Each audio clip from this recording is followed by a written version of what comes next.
to the flag of the United States of America, and to the republic for which it stands, one nation under God, indivisible, with liberty and justice for all. All right. If you have cell phones, I'd appreciate it if you'd silence them, please. If you need a listening device, Tyler can help you with that. And we do have absentee voting next door, so we would appreciate it if you could limit the noise in the hallways in appreciation for that election that's going on. All right. First item is consider a motion to approve the agenda. So moved. Second. Motion and a second. Roll call vote, please. Karski. Aye. Benega. Aye. Kipley. Aye. Blyenberg. Aye. Bender. Aye. Motion passes unanimously. Thank you. All right. The next item is I'd consider a motion to approve the consent agenda. So move. Second, Kipley. Motion and a second. Any comments? Roll call vote, please. Benega. Aye. Kipley. Aye. Blyenberg. Aye. Karski. Aye. Bender. Aye. Motion passes unanimously. All right. That takes us to regular business. The first item, item 10, is to consider a resolution in support of yard waste and compost site at the City of Valley Springs. Is there someone here to present on that? No. Good morning.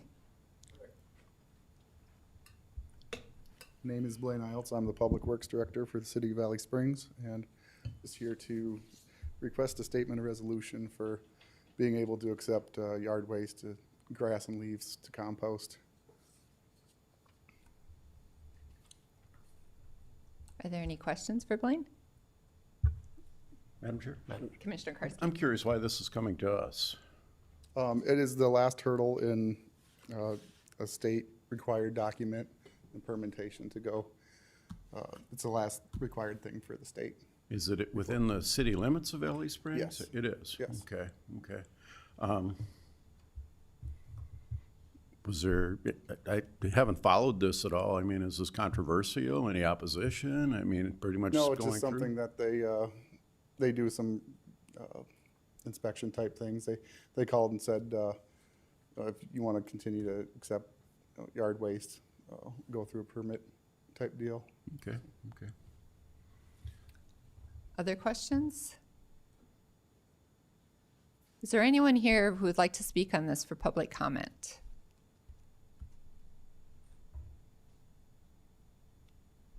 No one?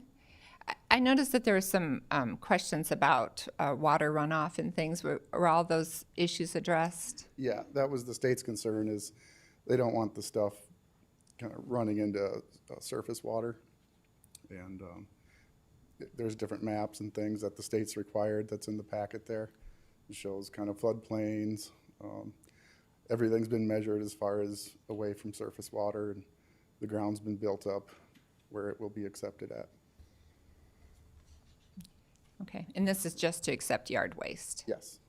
Okay. All right. Motion to approve. Second. Motion and a second. Roll call vote, please. Karski. Aye. Kipley. Aye.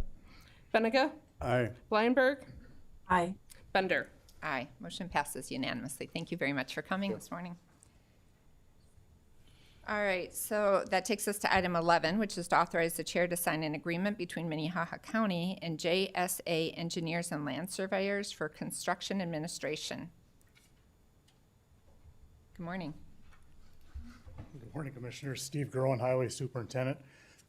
Back on December 27th, you authorized the project on Highway 149 that was awarded to Midwest Contracting. It's Project 1710. This is a construction agreement with JSA to perform contract administration for Minnehaha County for this project. Thank you. Are there any questions for Steve this morning?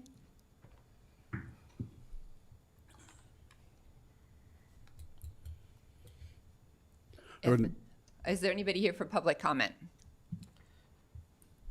All right, if not, I'd accept a motion. I would make a motion to approve the design agreement. Second, Blyenberg. Thank you. It's Motion and a second. Roll call vote, please. Benega. Aye. Blyenberg. Aye. Kipley. Aye. Karski. Aye. Bender. Aye. Motion passes unanimously. Thank you. So that takes us to item 12, which is to authorize the chair to sign the Second Amendment to the Joint Public Safety Answering Point Agreement.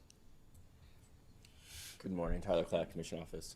Initially, this agreement was set to expire the end of January due to some of the construction timeline issues, as well as the removal of 908 West Avenue North from a ground lease, which impacts the titles of the property. We are asking that the commission extend the deadline out until March, I believe. Yes, March 28th, 2023. Any questions for Tyler? Is any public comment on this item? All right, if not, I'd entertain a motion. Move for approval. Second. Motion and a second. Roll call vote, please. Karski. Aye. Benega. Aye. Blyenberg. Aye. Kipley. Aye.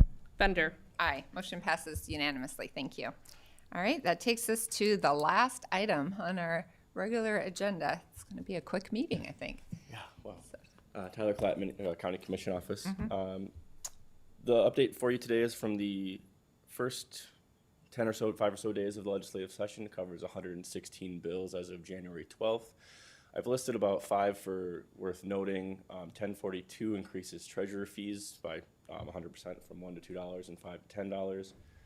House Bill 1050 allows the county to impose a gross receipt tax of no more than 0.5% for repairs and construction for courthouses and public safety centers and jails. House Bill 1051 would require the county to employ 2 veteran service officers if the population is greater than 4,000, and an additional 1 full-time veteran service officer for every additional 4,000 veterans in the county.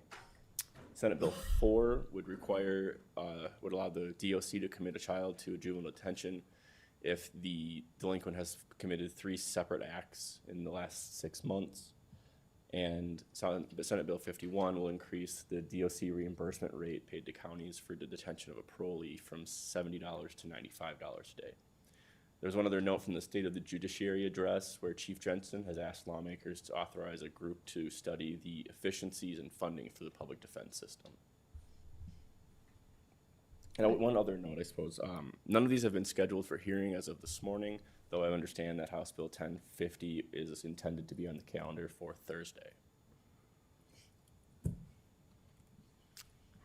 Thank you. I know once the legislative session starts, it is a wild ride for everyone.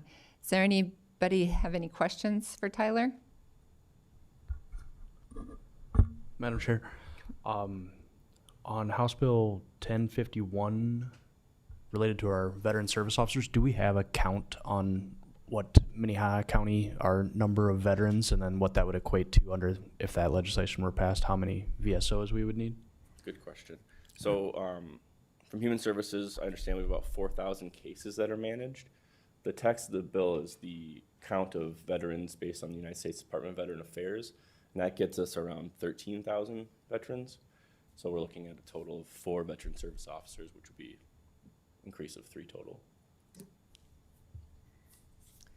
Does that bill include any funding to pay for those additional positions? Don't believe so. It'd be significant for our county. So, Commissioner Karski. Just comment on that. You know, the whole concept of veteran service officers goes back to post-World War II, when they're almost 10% of the entire population of the country was a veteran. Now we're at probably closer to 1.5%, 2%, I believe, are the most recent numbers.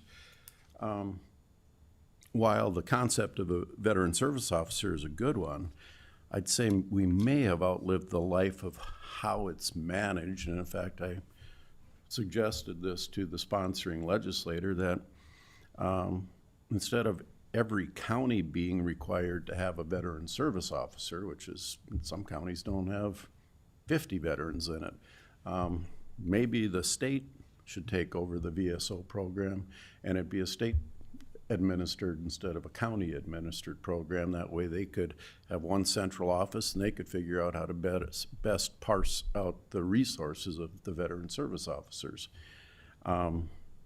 you know, if you talk to our VSO, they would probably tell you that things are handled quite well here at this point. At least that's kind of the message that I've received. So I think the whole program should be examined, not just requiring counties to throw more resources at it. And if you look at 3 more VSOs, we're talking $250,000 cost to the county if it's not funded.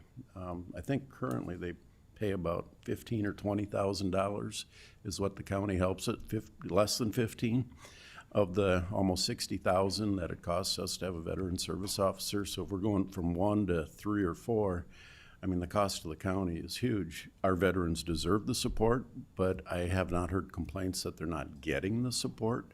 So I'm being a veteran myself, I'm really kind of have mixed emotions on this bill. I think it's antiquated in the system, and I think the concept is good, but I really feel that the whole program should be re-examined. Thank you. Is there any comments? Does anybody like to come up to public comment to talk about any of these bills?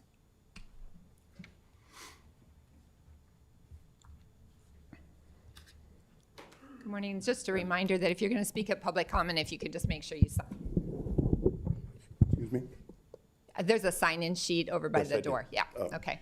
I didn't sign in for this particular thing, but I'm John Cunningham, and I'm also a veteran, and I want to concur with Commissioner Karski.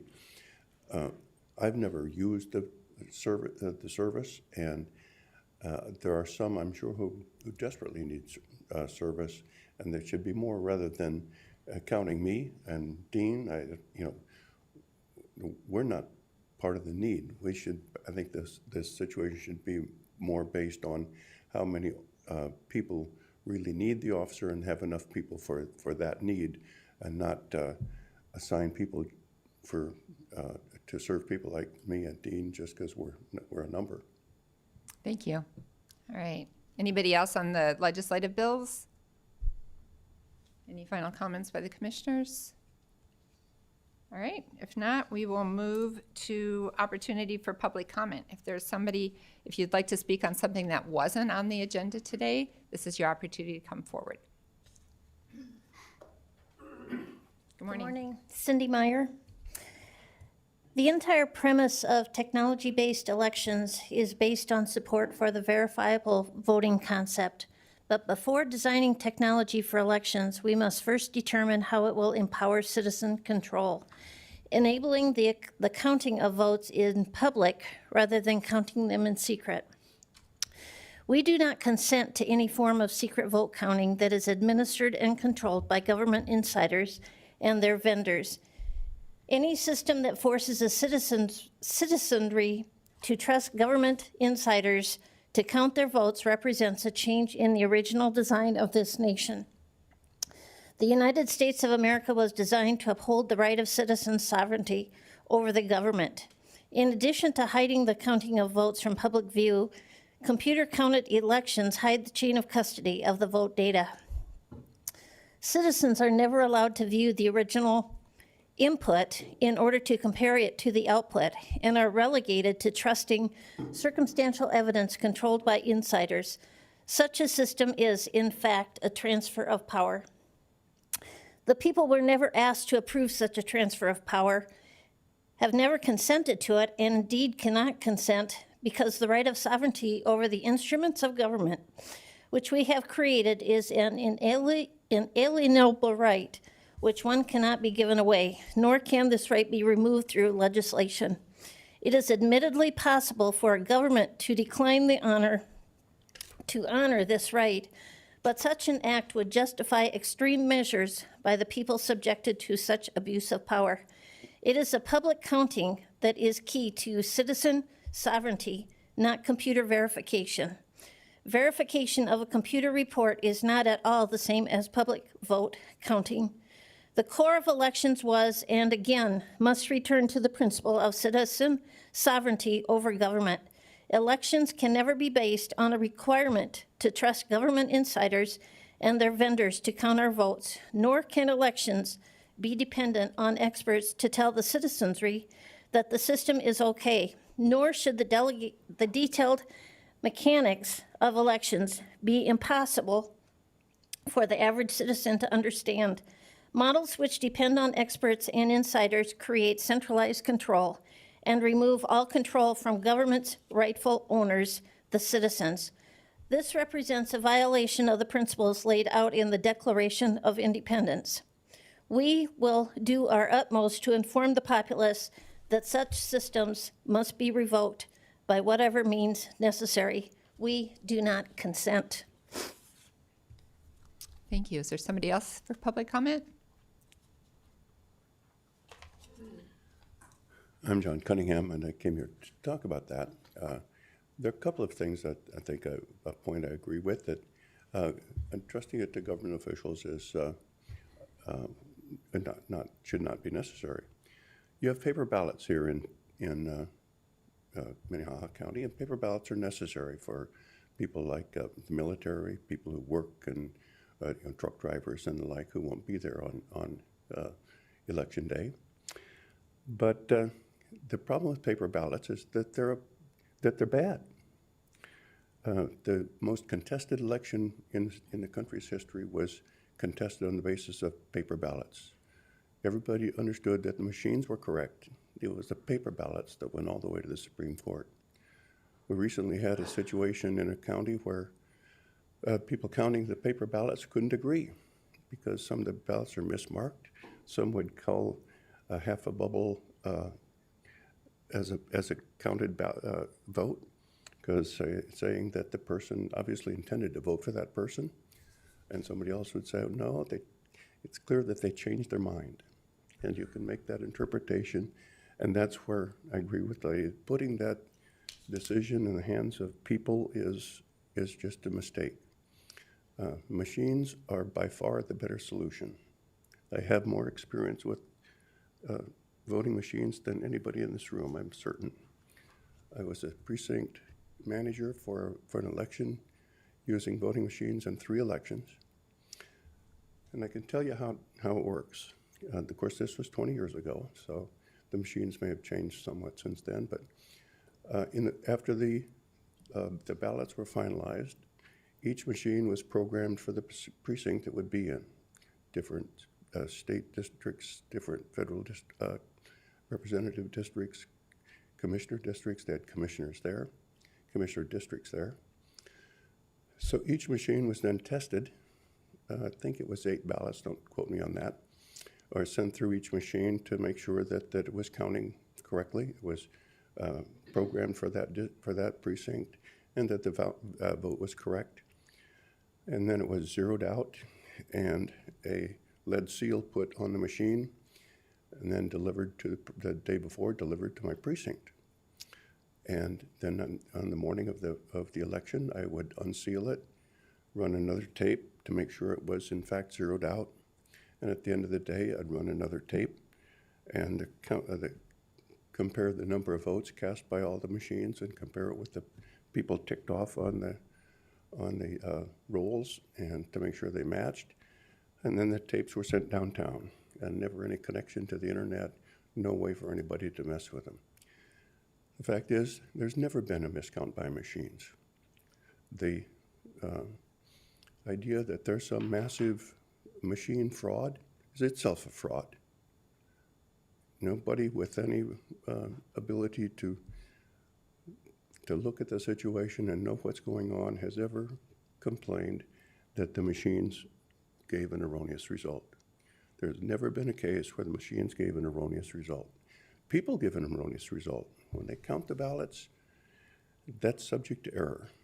And so I want to say that I think Minnehaha County is approaching the size where an investment in machines for accurate counting would be of benefit to you. And you still can't avoid the errors that'll come in from paper ballots for people who are in hospitals or working in jobs where they can't vote during the day or whatever. There are a lot of good reasons for having paper ballots, but for whenever possible, machines will give you a more accurate and complete result, and I would suspect that it's time for you to consider that. Thank you. Thank you. Is there anyone else for public comment this morning? All right, seeing none, that takes us to, oh, I'm sorry.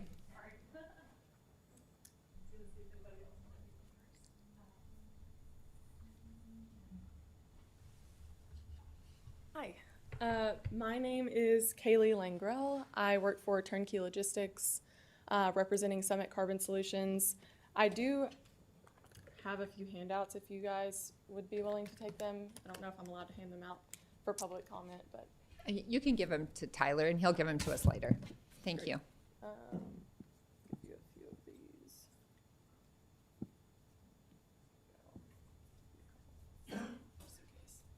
these. All right, so my goal in being here today is just to give you guys some information about the project and update you on where we're at in Minnehaha County. So as far as Minnehaha County, we are at about 51% of easement miles acquired. And then in the state, we're at about 56%, and that is easement miles across the state of South Dakota.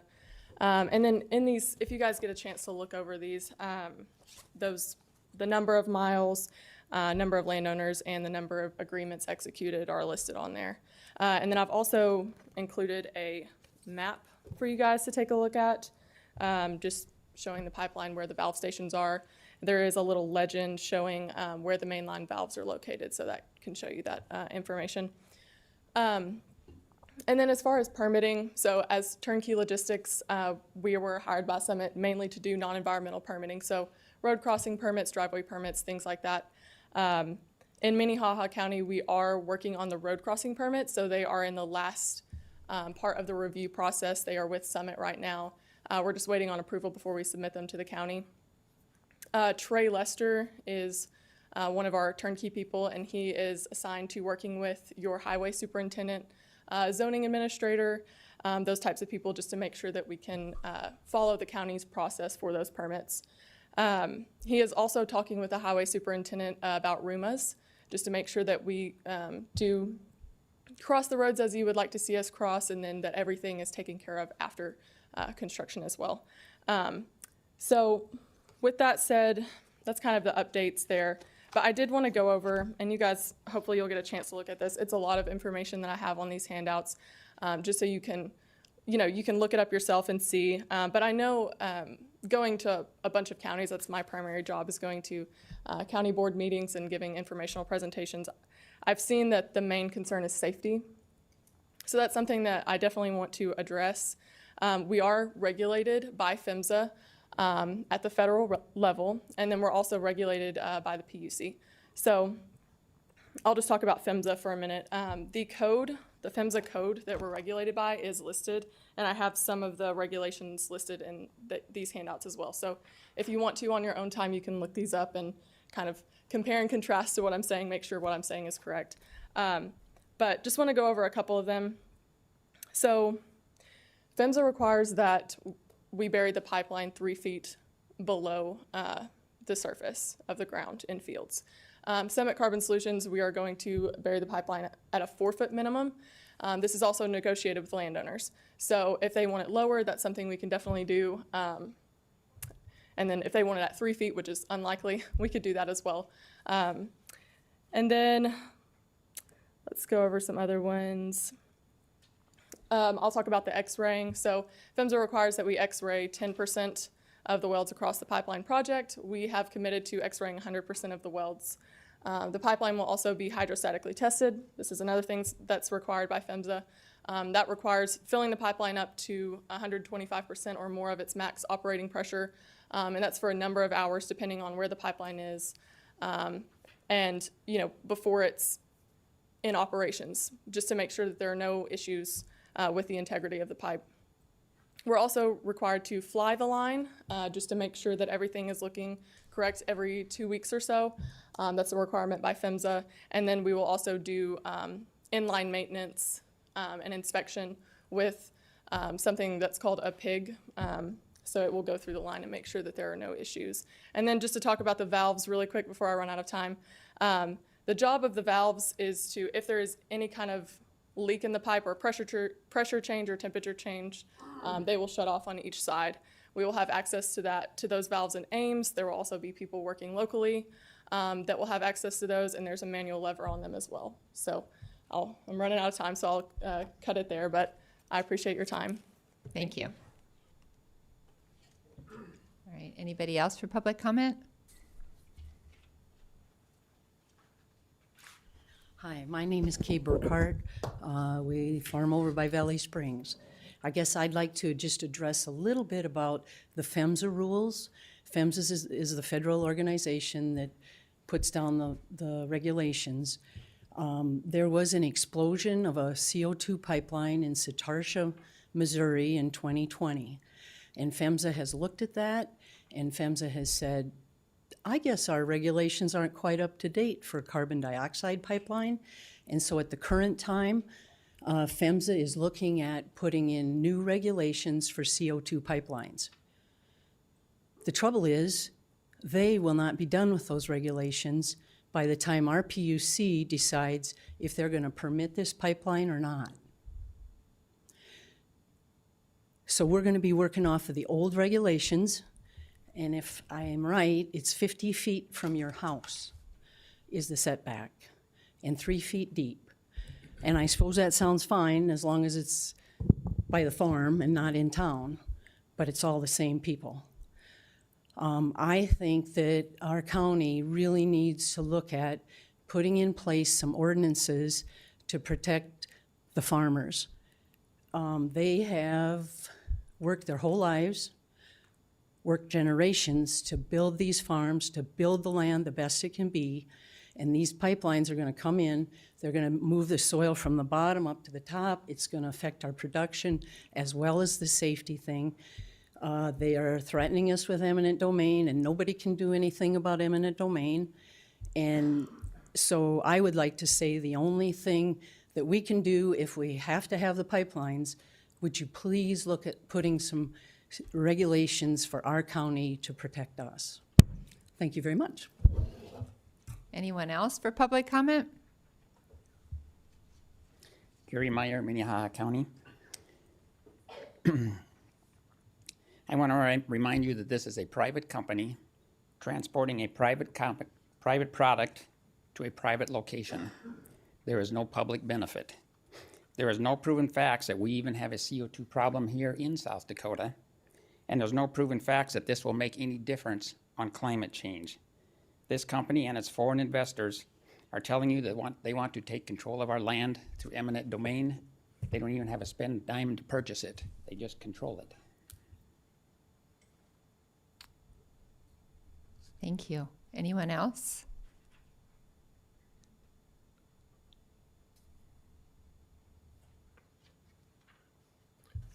Dennis Jones, Sioux Falls. I have so much on my mind, I'm going to try and make it short. Some time ago, we received a letter that says we were in the vicinity of which this pipeline was going to be in place. So we attended a meeting from another notification at the Ramcota in Sioux Falls.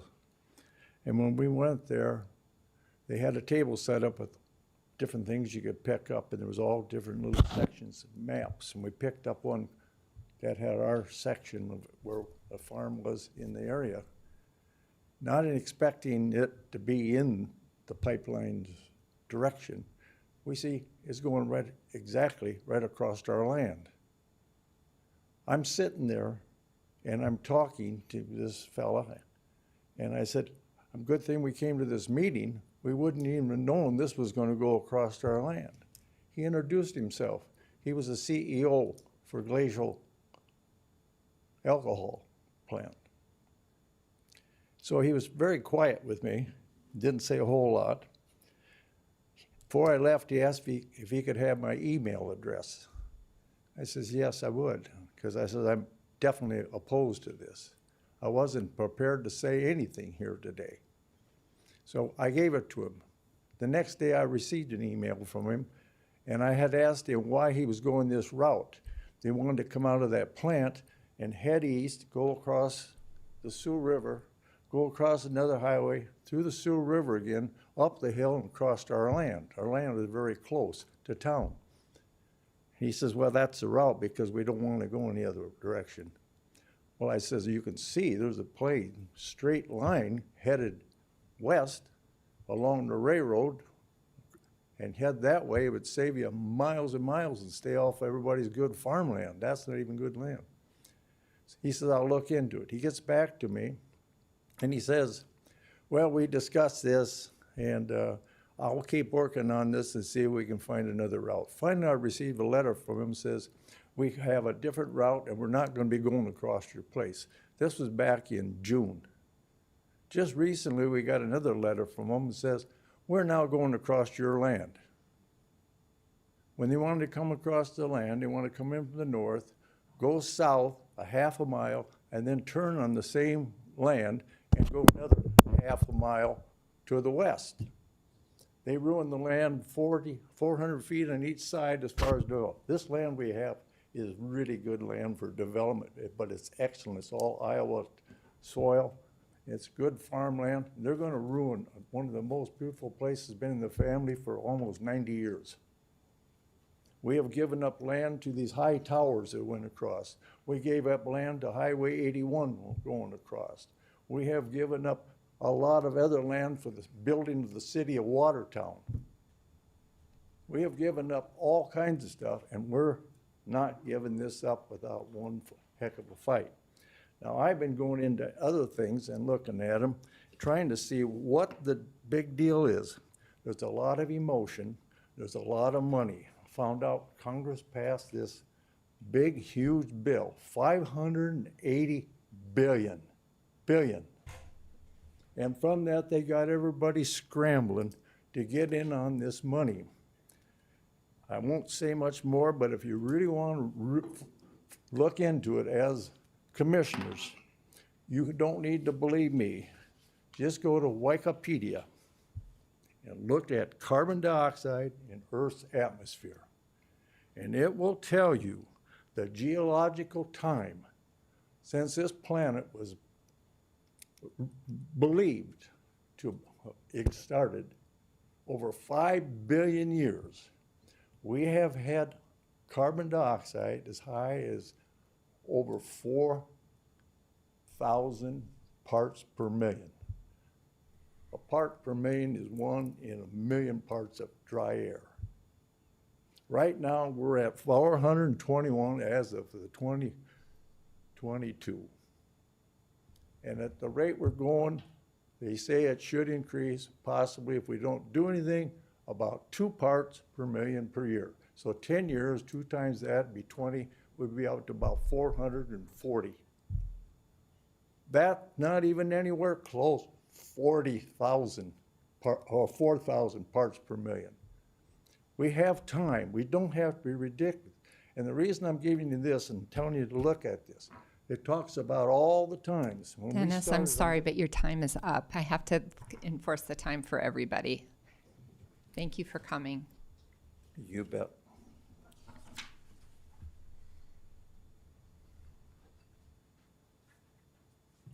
Good morning. What do I do?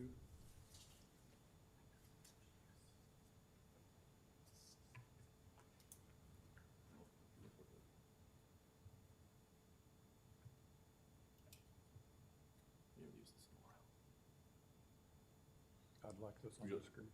Yeah, we're working on it. I've tried to get it on. Can you turn this on? Okay. I'm Don Clausen, live 4 miles south of the city Sioux limits. Address is rural Harrisburg. Carbon dioxide is an extremely dangerous gas because it's heavier than oxygen and displaces oxygen, asphyxiating animals and humans without distinction, as well as incapacitating engines relying on oxygen. Not only is it lethal, CO2 is also colorless, tasteless, and odorless. When a CO2 transmission pipeline ruptures with over 2,000 pounds of pressure, it can spew out thousands of tons of deadly gas in seconds. Considering the city of Sioux Falls, the largest city in the state, and also a very rapidly growing city, having a CO2 pipeline within a few miles would potentially jeopardize the lives of hundreds, if not thousands of people, possibly killing them within a few minutes of a CO2 pipeline rupture. Any CO2 pipeline within close proximity of Sioux Falls and the surrounding towns should very definitely not be approved because many people's lives could be extinguished rapidly. Without expensive, sophisticated breathing equipment, first responders would not be able to enter a contaminated area at all without jeopardizing their own lives. The chances are slim to nil that first responders could even travel a few miles in city traffic to respond in a few minutes necessary to rescue victims. Even if they could arrive near an accident scene in time before traveling on foot, the chances of them supplying sufficient oxygen to a large number of endangered human beings is unreasonable. Overall, CO2 substantially impairs the health, safety, and welfare of the inhabitants. It is your responsibility as commissioners to protect the citizens in Minnehaha County. A CO2 pipeline is not suitable anywhere near the largest city in the state. Recognizing that CO2 pipeline companies have considerable financial power, I beg you, Minnehaha County Commissioners, not to be bribed nor threatened with lawsuits to approve of a CO2 pipeline anywhere in Minnehaha County, nor within 30 miles of Sioux Falls, because Brandon, Canton, Harrisburg, T, Valley Springs, and Worthing are all close to Sioux Falls. Considering that a few years ago, Lincoln County was the fastest growing city and county in the nation, I plead with you, commissioners, not to approve trenching, construction of a pipeline, and transportation of CO2 within 30 miles of Sioux Falls. And I implore you, commissioners, not to approve of such an extremely dangerous gas pipeline to be laid underground anywhere in Minnehaha County. Thank you. Thank you. Is there anyone else for public comment?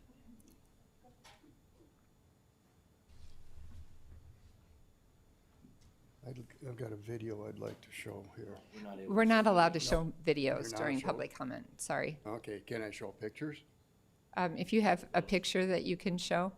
Well, what I want to do here is show some photos. I was burning some grass for an area that I want to reseed into native prairie. And I thought, you know, this is a smoke test because it goes right down the channel from our place, or the valley from our place, towards Valley Springs 5 miles away. And you can see what a little bit of smoke does, and imagine what a bursting CO2 pipeline would be. Okay, sir, if I could get you to give me your name, and then why don't you just describe it to us, and then maybe you can provide the pictures later to the commission office, and they can get them to the commissioners. Dennis Anderson, Valley Springs, South Dakota. Thank you.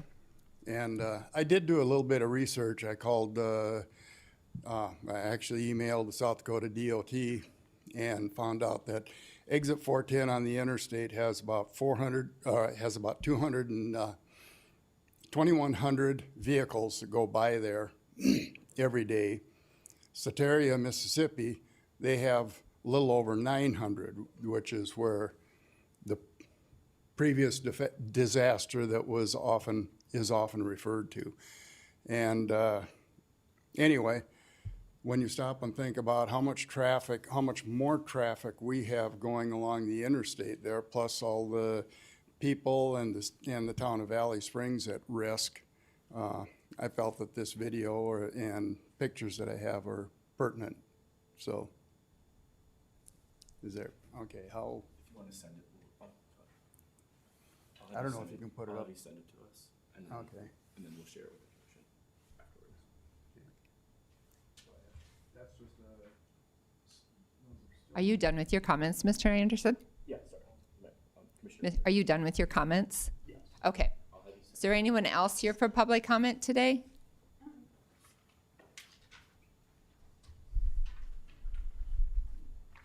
Karen Jones, Sioux Falls.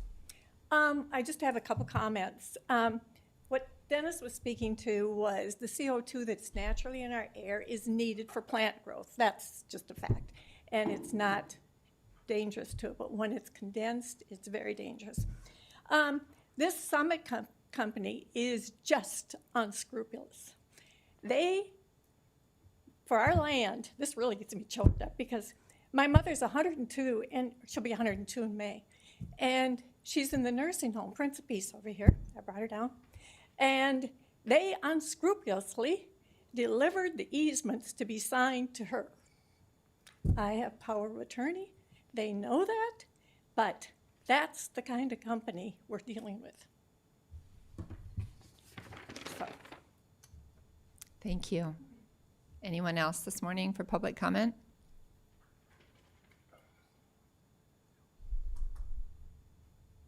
My name is Alfred Slothock. I'm from Brandon, and I know that this little town in Mississippi has gotten a lot of attention in all these meetings. But what I haven't heard is that in 1986, in Cameroon, the floor, the lake bed under a lake suffered a rupture, and it released carbon dioxide into the air, and it killed 1,746 people and 3,500 head of livestock up to 14 miles away. So you people decide where to put a pipeline and tell people if they should be carrying a tank of oxygen in their car or have a gas mask. I personally am against the pipeline just because of eminent domain, but we'll see what happens in Pierre with that. That's my comment. Thank you. Thank you. Anyone else this morning? Mr. Anderson, you already had your chance to talk, so. I got some stuff You can come to our next meeting, and if there's things that you want to hand out, you could provide them to the commission office, okay?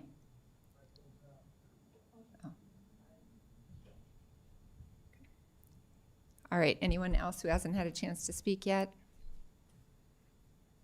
All right, that takes us to commissioner liaison reports. Are there any commissioner liaison reports this morning? I know we've all got new commission assignments and we're just kind of getting up and running. Anyone? Commissioner Kipley? Madam Chair, was able to go out with our highway superintendent, and it seems like our new highway building is getting closer and closer. Got a tour of that facility. It's going to be a great facility for our folks out there. Just kind of some final finishing touches and whatnot, but I'm hoping a future liaison report will be able to tell you that it's fully up and running, but not quite yet. All right, thank you. Anyone else? Commissioner Karski? I guess not a liaison report, but non-action discussion is where Okay. if anybody else liaison report. Any other liaison reports people? Okay, let's go to non-action commission discussion. Commissioner Karski. A couple things. When we talk about commission action and pipelines, we don't get to permit CO2 pipelines, so we really don't have a whole lot of power in this struggle, I guess. We all might have varying opinions, but that's probably more of a comment for open public comment on my part. The one thing I do want to talk about is on our calendar, we have a couple of meetings. We have Friday the 20th and Monday the 30th, Fairgrounds Task Force meetings. I just want the public to be aware of them. Carol, can you tell, maybe you're more up to speed on this than I am, who's conducting them, where they're going to be, the topics, that type of thing. Sure. We have a series of about a dozen meetings set that are 90 minutes long over a lunch hour. They start anywhere between 11 and 11:30, depending upon people's schedules. And we'll be meeting up here and going through a variety of things. This Friday, the family will come in and talk about things. We'll probably talk some about governance of different things, and get a kickoff started with that. And then my goal is to move into some financials. We've got a variety of topics that we'll be covering, including some conversations with different fairs as to how they operate and what they do. And we'll be moving forward. We're scheduled through the end of March. Okay. And again, these are meetings that are open to the public. I know there's a lot of interest in our fairgrounds, so just want to get the word out. Thank you. Any other non-action commission items? All right. Madam Chair, just one quick item, just a moment of personal privilege to thank my family. I forgot that last time they left after the swearing in, but it's quite apt because my daughters pronounce what my new job here as the county omission. So it's apt that I forgot to thank them for being here. But it's about 2 weeks ago now, it was an honor to be sworn in as a new commissioner, and just wanted to thank my wife, my parents, some friends, and my 2 daughters that now have me as an official county omissioner. So thank you. Congratulations. All right. With that, I would entertain a motion to adjourn. To recess, I'm sorry, a motion to recess into executive session. Thank you so much. So moved. Second. It's a motion and a second. Roll call vote, please. Karski. Aye. Benega. Aye. Bleinberg. Aye. Kipley. Aye. Bender. Aye. Motion passes unanimously. We will reconvene in executive session, maybe 5 minutes? Yep. In here? Next.